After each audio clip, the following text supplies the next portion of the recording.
All right, y'all, welcome back to the show. It's Anti-War Radio. I'm Scott Horton, and I got Gareth Porter on the phone. He's an independent historian and journalist, writes for Interpress Service, and we feature just about every bit of it at original.antiwar.com/Porter. And, well, first of all, Gareth, welcome back to the show. Hello again, Scott. And looks like you have one here at foreignpolicy.com. Why Petraeus won't salvage this war. That's our footnote for the day, for starters anyway, and there are a lot of footnotes hyperlinked inside the article, of course, as well. But I want to start with something that I don't think you address in here, but it's been on a lot of people's mind. I know it's been on your mind. The idea that this guy McChrystal is too smart by half, obviously, and that he knew good and well that when he spilled his guts to Michael Hastings that he was going to get himself in trouble, and that's why he did it, because, I guess simplest explanation, Afghanistan's falling apart, and he would prefer it happen on someone else's watch. That way he can say, gee, if only I'd been there, it would have worked out. Well, I can't completely dismiss that idea at all, and I haven't looked into it as deeply as I would like to. But one thing that struck me is that some of the juiciest quotes in that article are taking place in Paris at a NATO meeting, and that's actually goes back to mid-April, which, from my understanding of the sequence of events, is a bit early for McChrystal to have reached the point where he saw that it was completely a lost cause. I have the feeling that may have happened much later. That is to say, May and early June, rather than in April. So that's just a caveat that I have about the thesis. I don't dismiss it yet. I'm interested in it, but I'm sort of curious about the timing of some of the juicy quotes there that would suggest to me that they were still in a mode that was not yet desperate, as they, I think, would become later on. Mm-hmm. Well, what was it? Was there something particularly that happened in May, like they looked at Marja and said, geez, we can't even take a town that's half the size we said it was? Well, you have basically the whole story of Kandahar becoming so much more serious, much more basically a problem that they couldn't solve. They basically realized, I think, in May and June, that they could not basically get the government, both local and national, to go along with a major troop increment in Kandahar. And that's what they were still expecting by early May. They were still planning to do that in early May. And I think that was really the straw that broke the camel's back. I think that it was the realization that they could not carry out the offensive that they had planned in Kandahar that really taught McChrystal that he could not deliver on what he had promised. And so by the end of that, I would be prepared to say, yes, indeed, that he was ready to find a way out, because I think it was truly a desperate situation for him.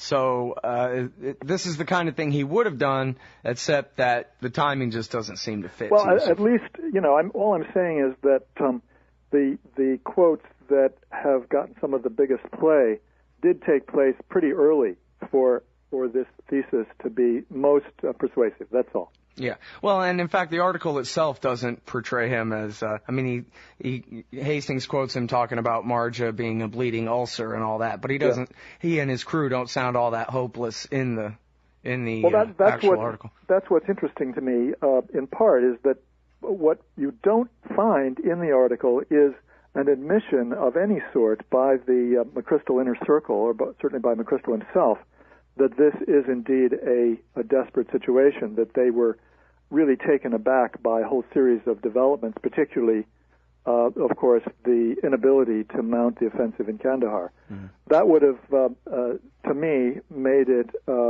certainly much more persuasive that he was indeed looking for a way out by sort of taking the soft route out, if you will, of sort of going down in flames, making comments that he should have known certainly would have raised the specter of being fired.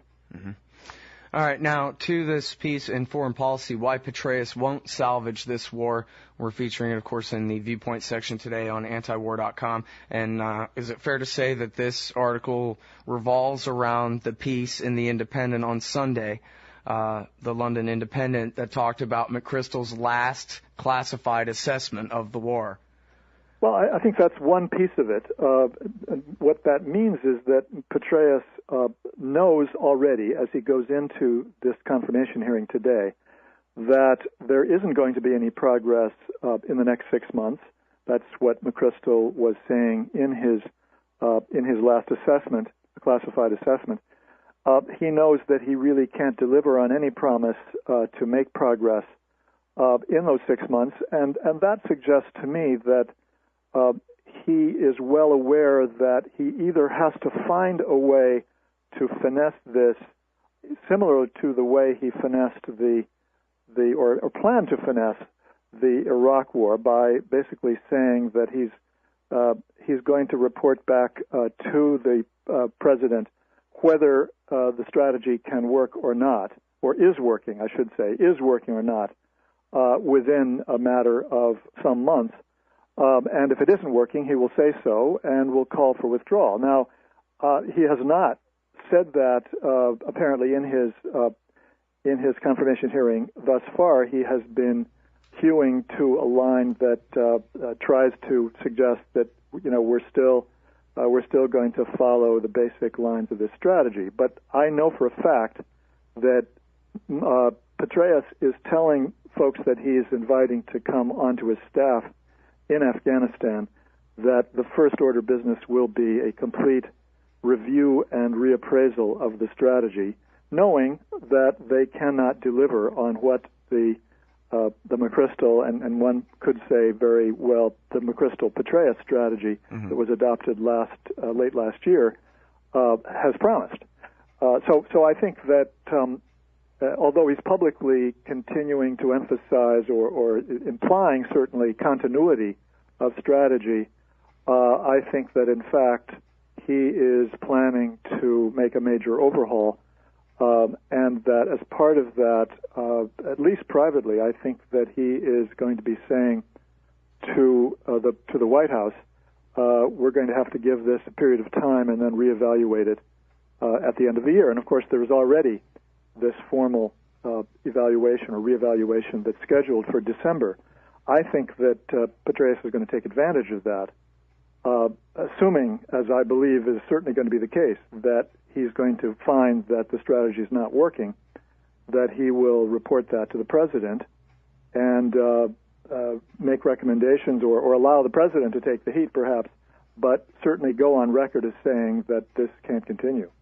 And I'm basing that, again, on the historical record, which is not well known because it's never been published, that, in fact, he told his staff in Iraq, in Baghdad, in early 2007, that we will give this strategy, the new strategy, the counterinsurgency strategy, 6 months, see if it works. If it's not working when I have to give my first congressional testimony in September of 2007, I will say that it's not working, and we will have to recommend that we'll have to leave. Okay, well, obviously he's a self-interested guy. He doesn't, if the war is completely unwinnable, he doesn't want to be the guy who completely unwon it, and I guess he would rather, I could see the argument that he would rather cut and run toward the beginning, try to make a deal and get out of there, than fight on and then still lose, just for, his own political ambitions later or his place in history or whatever like that. But, I'm still kind of conflicted about this Iraq example because, after all, Gareth, he failed in Iraq, and then he still said we won anyway, when all he did was kind of bribe everybody to put off killing each other until he could get out of the place. Well, of course, that's exactly what he did. He claimed credit for things that he had no control over, which happened, which allowed him to put forward that narrative. I agree. What I think is clear, however, in the case of Afghanistan, is that there is no such break that he's going to get. Right. All right, hang tight, everybody. Gareth Porter. We'll be right back. You can put the Liberty Radio Network on the air in your area. Visit affiliates.lrn.fm to learn how. That's affiliates.lrn.fm. I'm not a cool guy anymore. If I ever was before, I took a look at all the signs. They're rolling over. All right, y'all, welcome back to the show. It's Anti-War Radio. I'm Scott Horton, and I'm on the phone with the great Gareth Porter, and he's making the case that due to his own self-interested avarice, General Petraeus might end up covering, with his heroic credibility as the heroic victor of Iraq, an exit from Afghanistan. Now, here's my problem with that, Gareth.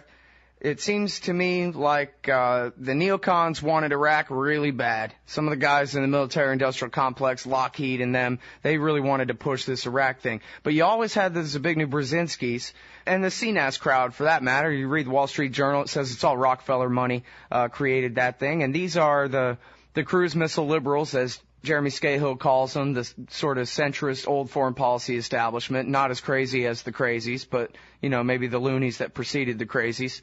And they call this whole area the Arc of Crisis. They want the Caspian Basin. They want to keep China out of those minerals in Afghanistan. This is the consensus in New York and D.C. is that, screw Iraq, but we're staying in Central Asia, right? Yeah, absolutely. I mean, there's no doubt in my mind that Petraeus is committed to the broader strategy of maximizing U.S. military presence in that whole area in the Arc of Crisis just as much as anybody else. So I just don't think that that necessitates, from his point of view, necessarily the effort to accomplish what may not be accomplishable in Afghanistan. Now, you know, I'm not suggesting that he's going to publicly declare today or next week that if this isn't working, we're going to have to get out. I think that there's undoubtedly going to be, some variance on this basic theme of an exit strategy, particularly when he has a president who is already known to favor negotiated settlement. I think that he may view that as part of the exit strategy, and that it will not be sort of saying that we're going to unilaterally withdraw. I think he's going to say that we have to reduce our expectations about what we can accomplish, and that we're going to have to turn over responsibility to the Afghan government. And I think he'll try to mesh that idea with what Obama wants to do, which is to withdraw, particularly if possible, more rapidly under a negotiated settlement. So, I mean, that leaves a lot of murky questions unanswered. But I would emphasize the most important thing about this issue right now to understand is the radical disconnect between what someone like Petraeus says publicly and what he says privately. We know from Tom Rick's book, The Gamble, that Petraeus told him that he regards it as part of the commander's job to be publicly optimistic. And so I expect him to portray the situation in less than the dire terms than what one would use if one were being honest. But I think privately, he is saying something very, very different at this point, and will be doing so with his staff when he gets there. And I think that the policy that he is going to be basing his command on is going to take that into account. So I can't really predict exactly how he's going to play this. Part of it undoubtedly will be trying to put the best face on it. No question about that. He's going to use the idea of information warfare to his best advantage. But in the end, he's far more realistic than he's going to let on publicly. Mm-hmm. Well, this guy Obama apparently has no principles whatsoever, and even if for his own self-interested, avarice reasons, he wants to get out of there or claim progress on getting out of there by the time he's running for re-election in 2012 or whatever, he'd just as easy turn around and say, yep, we've got to make the coin work. If it's going to take 20 years, it's going to take 20 years. If you don't like it, blame George Bush. But otherwise, as you and Kelly Vlahos were both saying on the show last week, the whole CNAS crowd and their allies in the Republican Party are prepared to say that, the Democrats are spineless wimps, they're peaceniks. That's their constant line. And the only thing that the Democrats can do, including the president, is kill more people and prove how tough they are. Well, I'm very sympathetic with that line of analysis, for sure. The one thing that it doesn't take into account, however, is that there are realities on the ground that limit the ability and the freedom of people like the CNAS crowd, and indeed, someone like Petraeus himself, to pursue the kind of ambitions beyond U.S. borders that they prefer. There are things that they can do. They can continue to maintain military bases throughout the region. It's particularly in Central Asia. They can continue to send special operations forces into many, many countries and make trouble. But in terms of maintaining a major military presence in Afghanistan for many, many years, that's more difficult because of the cost and because of the inability to make the case that you're succeeding. In other words, the Afghans, the Taliban insurgency has a veto over the ambitions that the United States military wants to pursue. And as Jeff Huber was saying in his article on antiwar.com today, nobody talks about victory in Afghanistan anymore at all. Petraeus or Obama or McChrystal or any of these guys, pretty much everybody is conceding that the Taliban control most of the country and are going to over the long term. That's what Anand Gopal was saying on the show yesterday. Hey, America leaves now or 20 years from now, it's going to be the Pashtun tribesmen and whoever they can get to be their political representatives who are going to control Kabul, who are going to control that country.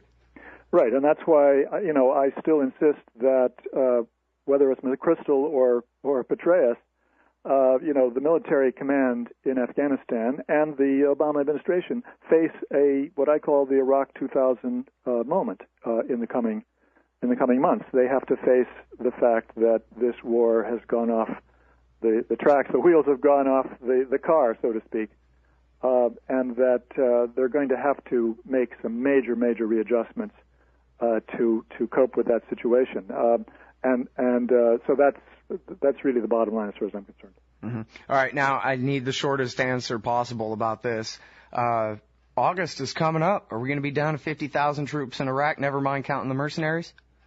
There will be, I don't know, I can't give you an exact figure, but all I know is that there's still going to be tens of thousands of combat troops in Iraq, contrary to what the administration will say. Mm-hmm. But do you think the number will be anywhere near the 50,000 they promised, even if they just rename combat troops everything else in the world? It could be roughly that figure. Because that was the deal. That's why I asked. Yep. All right, we're all out of time. Thanks very much for yours again, Gareth. All right, thank you. Everybody, that's the great Gareth Porter. Interpress Service, IPSnews.net, antiwar.com, original.antiwar.com/Porter. And we'll be back after this.